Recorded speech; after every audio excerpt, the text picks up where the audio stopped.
दोस्तों, study wing में आपका स्वागत है। Welcome to Study Wing. And आज हम एक टॉपिक डिस्कस करेंगे जिसका नाम है सुखोई 57। अब ये एक रशियन एयरक्राफ्ट है और ये बहुत ज्यादा चर्चाओं में है। And we are going to discuss why the Indian Air Force needs the Sukhoi 57। आपने काफी ये यूट्यूब के एल्गोरिथम में वीडियोस में भी देखा होगा, गूगल पे भी और शायद फेसबुक पे भी और अपने सोशल मीडिया में बहुत जगह न्यूज आर्टिकल्स में भी कि सुखोई 57 में इंडिया जो है वापस से अपना इंटरेस्ट दिखा रहा है। They are interested in buying the aircraft और acquiring some version of the aircraft. So आज हम आपके सामने सब चीजें समझाएंगे कि सुखोई 57 पहले तो है क्या। So Sukhoi 57 is a fifth generation stealth fighter aircraft. अब आप सोच रहे होंगे कि सुखोई 57, तो सुखोई क्या है? तो Sukhoi is a design bureau. It is a company that designs and manufactures aircrafts for the Russian Air Force basically. हमारे पास पहले भी सुखोई के बहुत एयरक्राफ्ट हैं जो हमने यूज करे हैं हमारी एयरफोर्स में। So Sukhoi is a company. It's a design bureau, basically. Like, for example, MiG आपने सुना होगा, MiG-21, तो मीखोयान डिजाइन ब्यूरो है उसका नाम, और इनका नाम है सुखोई डिजाइन ब्यूरो। और ये बहुत पहले से एग्जिस्ट करते हैं, जब से जेट एयरक्राफ्ट एग्जिस्ट करे हैं ये दोनों कंपनीज एग्जिस्ट करती हैं, या डिजाइन ब्यूरोज कह सकते हैं आप रशियन या सोवियत टर्मिनोलॉजी में। और तो 57 एक डेजिग्नेशन है, और 57 बेसिकली एक प्रोजेक्ट नंबर था जिसे कन्वर्ट कर दिया गया सीरियल प्रोडक्शन में। सो 5 का मतलब फिफ्थ जनरेशन, और 7 एक जस्ट कि ये सेवेंथ डिजाइन प्रोटोटाइप था या जो था। उसके अलग भी इंटरप्रिटेशन हो सकते हैं डिजाइन 57 नंबर के। तो ये सुखोई 57 और फिफ्थ जनरेशन स्टेल्थ एयरक्राफ्ट। तो फिफ्थ जनरेशन स्टेल्थ एयरक्राफ्ट अब क्यों है? क्योंकि जनरेशंस जनरेशंस जो है, वो मैं आपको कैसे समझाऊं कि हर इनोवेशन जब होता है तो वो जब पहली बार एग्जिस्टेंस में आता है, when it comes into existence the first time, तो उसकी फर्स्ट जनरेशन हम उसे बोलते हैं। सो वर्ल्ड वॉर टू के एंड में और वर्ल्ड वॉर टू के बाद बहुत सारे ऐसे एयरक्राफ्ट थे जो कि एग्जिस्टेंस में आए, जो कि they were the first ones to use jet engines. They were pioneering jet engines. So उन एयरक्राफ्ट में सबसे पहला था मेसर श्मिथ 262, जो कि एक जर्मन एयरक्राफ्ट था। उसके अलावा मिग मिखोयान गुरेविच डिजाइन ब्यूरो के कुछ एयरक्राफ्ट थे। उसके अलावा एक F-86 सेबर हुआ करता था, जो कि पाकिस्तान ने भी यूज किया है, वो अमेरिकन एयरक्राफ्ट था। तो ये फर्स्ट जनरेशन एयरक्राफ्ट थे। उसके बाद जैसे जैसे टेक्नोलॉजी में बहुत ही पैराडाइम शिफ्ट आता गया, मतलब बहुत ही बड़ा चेंज आता गया, तो वो जनरेशन अपडेट हो गई। तो जैसे कि ये जो एयरक्राफ्ट थे F-86 और MiG-15, ये सब सोनिक एयरक्राफ्ट थे। ठीक है, सब सोनिक या फिर ट्रांससोनिक, मतलब कि ध्वनि की जो रफ्तार है उससे थोड़ा पास या फिर उस जस्ट उसके थोड़ा सा ऊपर अपनी टॉप स्पीड पे। उसके बाद आए F-100 या F-104, और उसके बाद MiG-17, sorry, MiG-19 letter aircraft था, MiG-17। तो उसके बाद क्या हुआ, ये सेकंड जनरेशन हो गया। सेकंड जनरेशन क्यों हुए ये? इसका रीजन था कि ये एयरक्राफ्ट जो थे वो सुपरसोनिक हो चुके थे, मतलब ध्वनि की रफ्तार से ऊपर उड़ना स्टार्ट कर दिया था इन्होंने, अपनी जो इनकी टॉप स्पीड थी। तो उसके बाद क्या होता है कि ये सुपरसोनिक हो गए, उसके बाद ये सेकंड जनरेशन में आए। तो सेकंड जनरेशन जो एयरक्राफ्ट है वो काफी आगे तक एक्सटेंड करते हैं। ठीक है, MiG-21 भी एक सेकंड जनरेशन एयरक्राफ्ट ही माना जाएगा, एक्सेप्ट उसमें कुछ वेपन्स थे जो कि एडवांस थे। उसके अलावा वो एयरक्राफ्ट सेकंड जनरेशन ही माना जाता है। उसके बाद जो है आया MiG-29 एंड F-14 टॉमकैट। ठीक है, सो MiG-29 जिसे नेटो कोड नेम फल्क्रम के नाम से जाना जाता है, वो थर्ड जनरेशन में चला गया। थर्ड जनरेशन में क्यों गया? क्योंकि वे उनमें जो इलेक्ट्रॉनिक्स इस्तेमाल हो रहे थे, वो those electronics that were being used, they were very advanced. They were above and beyond what the previous aircrafts were using. Or the main thing that changed was the radar. See, before MiG-21s and like F-86 and all those aircrafts, they didn't have radars integrated into their bodies. But MiG-29 में या फिर F-14 में ये बहुत ही बड़ा change आया। F-100 में, F-117 आर्टबॉग में, ये सब कि उसमें रेडार जो है वो प्लेन के अंदर यूज होने लगा। तो एक कैपेबिलिटी चेंज आया। और उसके अलावा एक और बहुत बड़ा चीज है इंजन में। इंजन की पावर इतनी ज्यादा बढ़ गई कि वो मार्क 2 के आसपास उड़ने लगे, मतलब कि ध्वनि की रफ्तार से 2 गुना। तो ये थर्ड जनरेशन हो गया। अब उसके बाद आए fourth generation. Fourth generation aircraft थे F-15, F-16, सुखोई 27, सुखोई 30।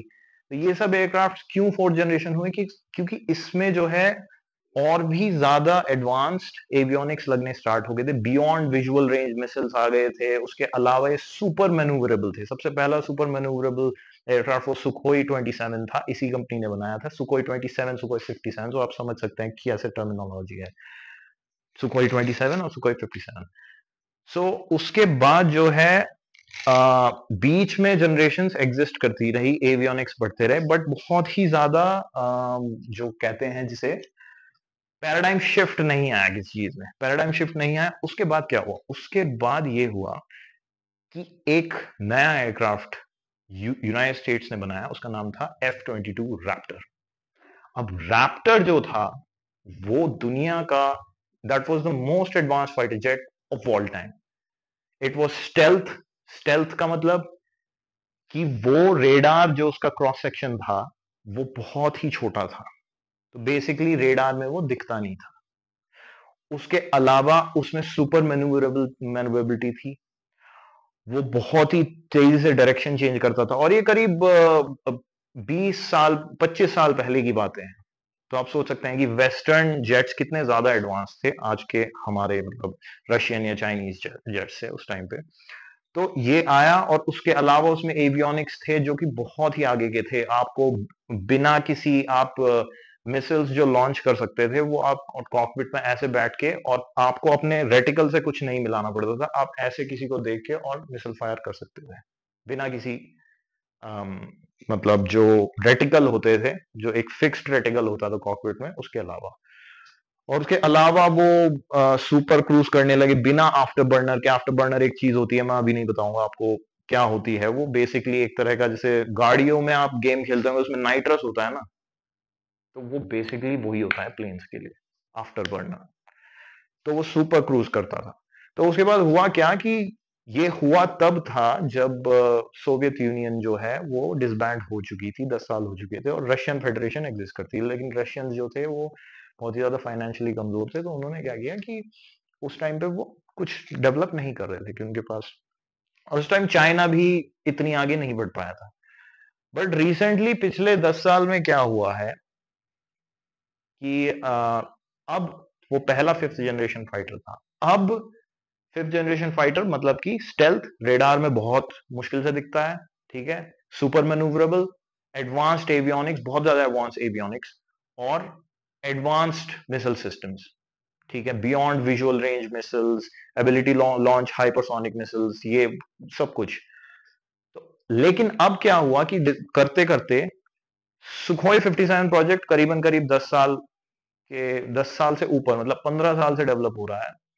तो सुखोई 57 एग्जिस्टेंस में आ गया इन लाइक 2017। इसकी फर्स्ट फ्लाइट प्रोटोटाइप, दिक्कतें बहुत आई तो उसके बाद जो J-20 है, जो चाइनीज स्टेल्थ फाइटर है, वो भी एग्जिस्टेंस में आ गया। चाइना ने बहुत ज्यादा, they made up a lot in terms of aviation aviation capability, and their expertise in aerodynamics, avionics, and radar absorbing materials, and even engines and all that. So they have made great progress.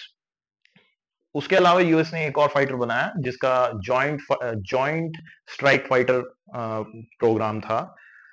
उसका नाम था F-35, जो कि basically F-22 का एक छोटा version आप समझ सकते हैं अभी के लिए। तो ये 5th जनरेशन हो गया। तो अब आपको समझ में आ गया है कि जनरेशन क्या होती है। एक बार कोई बड़ी चीज होती है, एक बार बहुत ही ऐसा शिफ्ट आता है किसी चीज में कि दूसरे के पास उसका जवाब ही नहीं होता एनिमी के पास, तो जनरेशन्स बदल देता है। मतलब कि भाई ये तो हम मुकाबला ही नहीं कर सकते इस चीज का।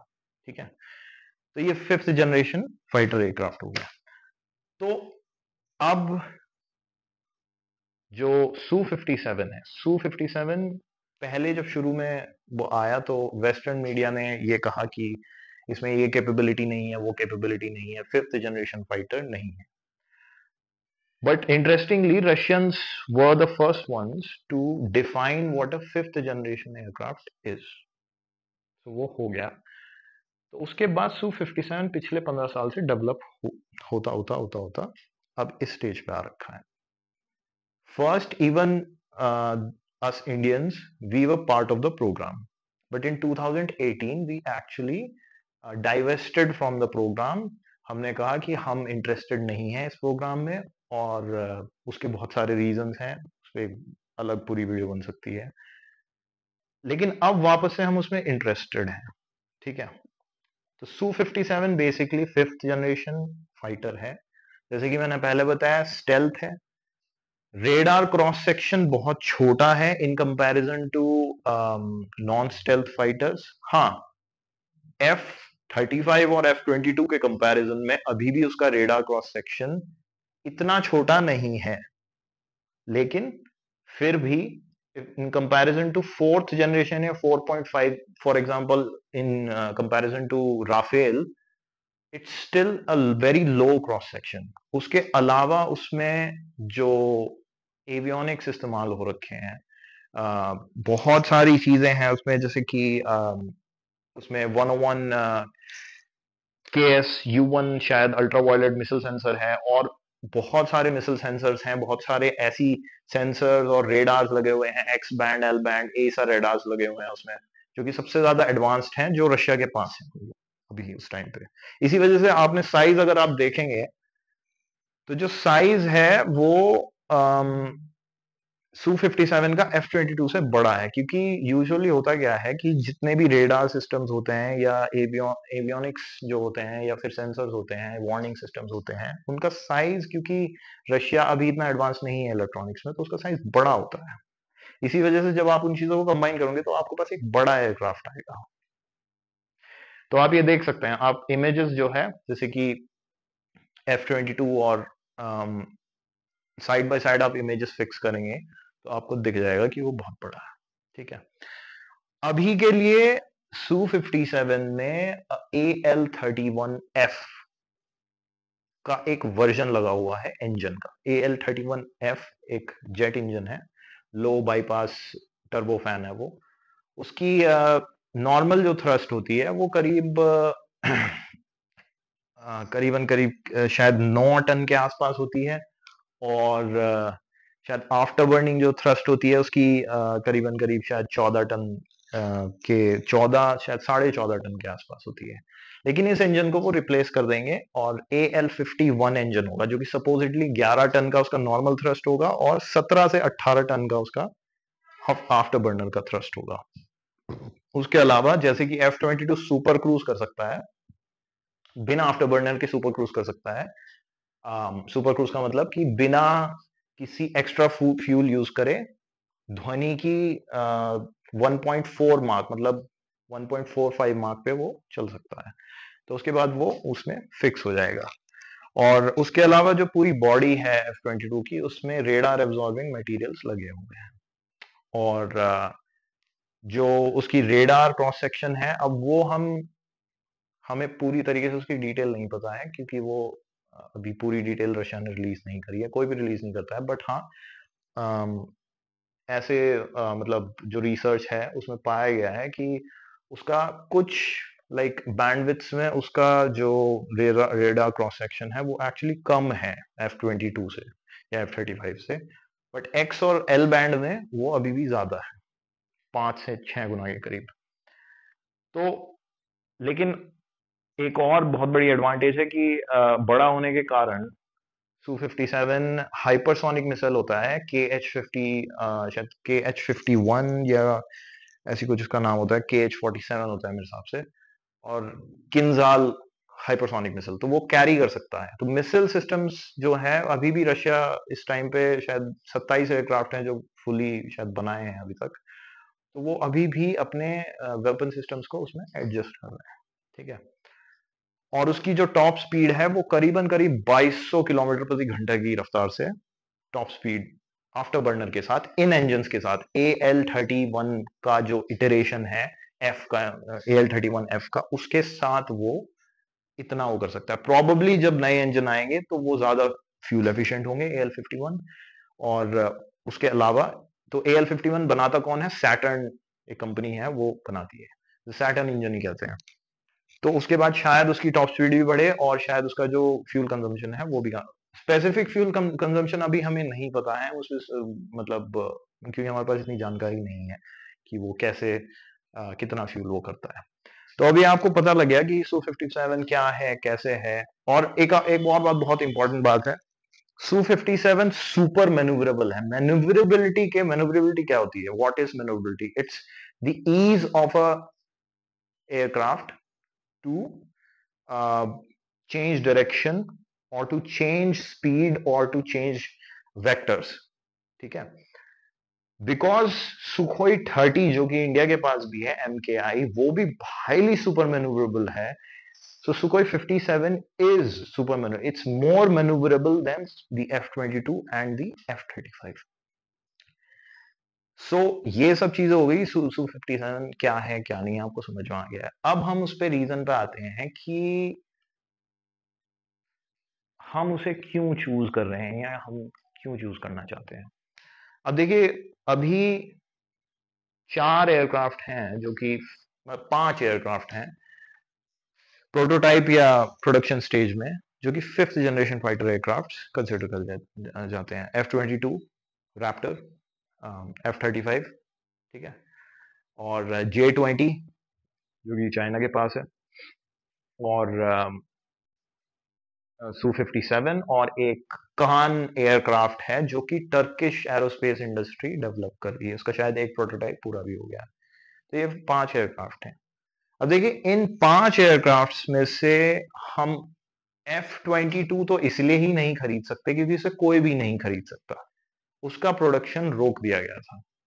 Because the F-22 was such an advanced aircraft that the US Congress decided that they and the US State Department that they would stop the production of the F-22, क्योंकि किसी और के पास कुछ ऐसा था ही नहीं।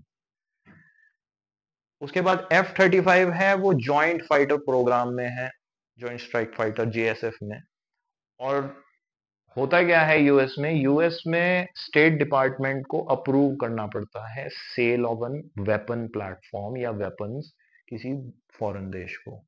अब उसमें क्या है कि उसमें कंसिडरिंग कि हमारे पास बहुत सारी ऐसी रशियन वेपनरी है, जैसे कि S-400 है हमारे पास उनके एयरक्राफ्ट हैं, उनके मिसाइल्स हैं, बहुत सारी चीज हैं, क्योंकि हम रशिया से बहुत ज्यादा क्लोज हैं।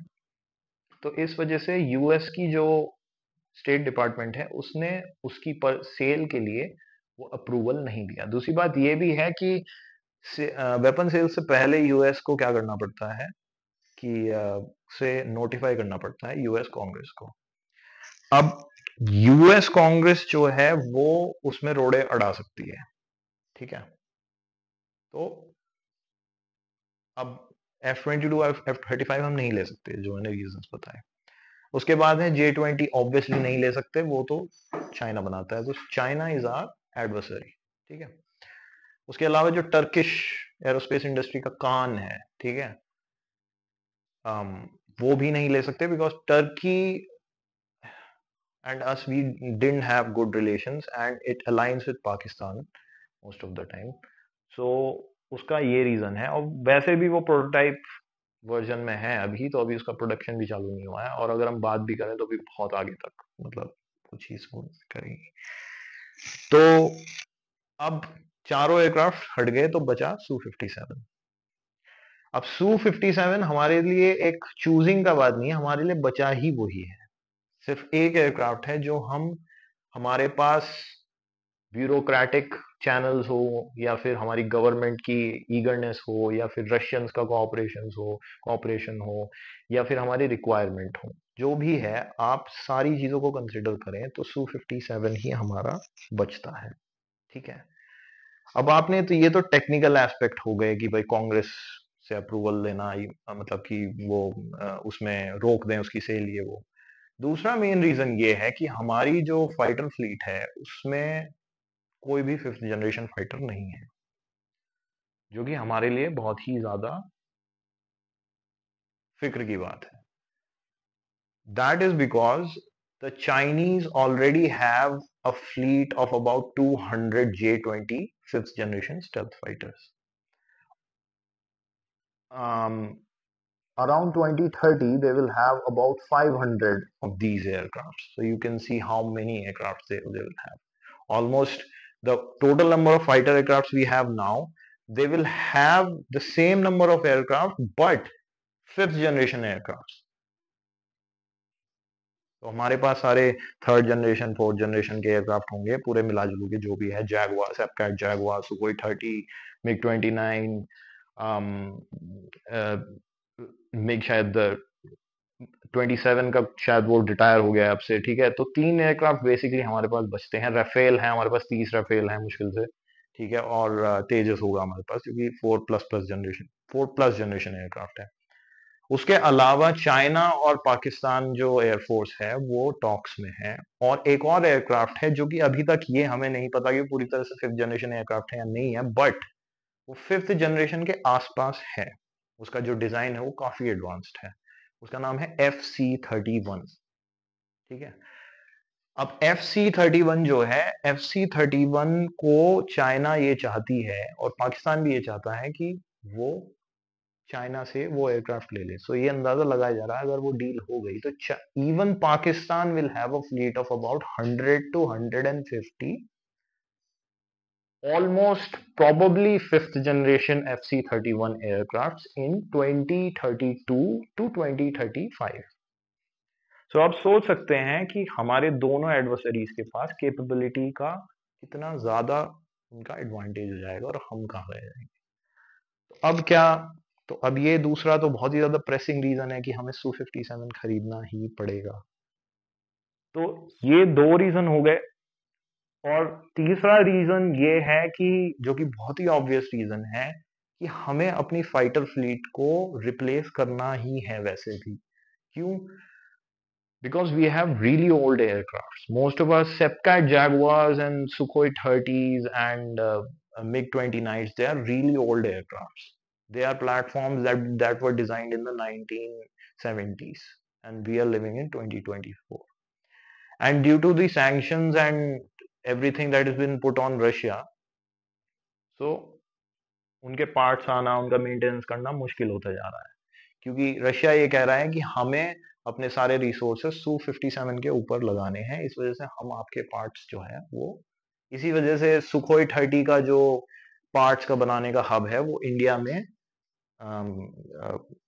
ट्रांसप्लांट करने की बात चल रही है।